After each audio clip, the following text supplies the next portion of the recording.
உங்களுக்கு ஒரு சின்ன ஒரு கதையை சொல்லணும்னா, தயான் சந்த் அப்படின்னு கேள்விப்பட்டிருக்கீங்க, ஒரு பெரிய ஹாக்கி வீரர்.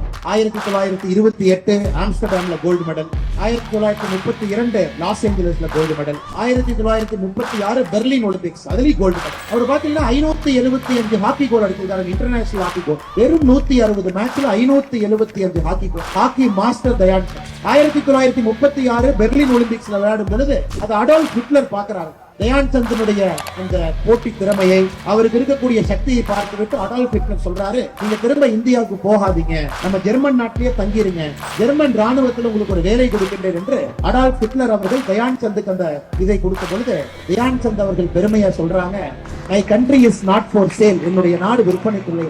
அப்படிப்பட்ட பாரம்பரியமிக்க விளையாட்டு வீரர்கள் நாட்டில் இருந்திருக்காங்க. ஒரு சின்ன குட்டி ஸ்டோரி மட்டும் தான் உங்களுக்கு சொல்றேன். இது போன்ற எத்தனையோ மனிதர்கள் இந்த மண்ணில மிகப்பெரிய ஆளுமைகளாக உலகத்தரம் வாய்ந்த வீரர்களா இருக்கிறாங்க. இன்னைக்கு நம்முடைய மோடி ஐயா இத்தனை ஆண்டு காலம் கழித்து இந்தியாவுடைய விளையாட்டுல மிக உயரிய விருதாக இருக்கக்கூடிய கேல் ரத்னா விருது, மிகப்பெரிய உயரமான ஒரு மனிதருக்கு உயரிய விருதாக கேல் ரத்னா விருது, அது இத்தனை காலமாக ஒரு அரசியல்வாதியினுடைய பேர்ல இருந்து அதை இப்பதான் மாத்தி தயான் சந்த் கேல் ரத்னா விருது என்று மாற்றப்பட்டு இப்ப இந்த விருதுக்கான மரியாதை கிடைக்கிறது.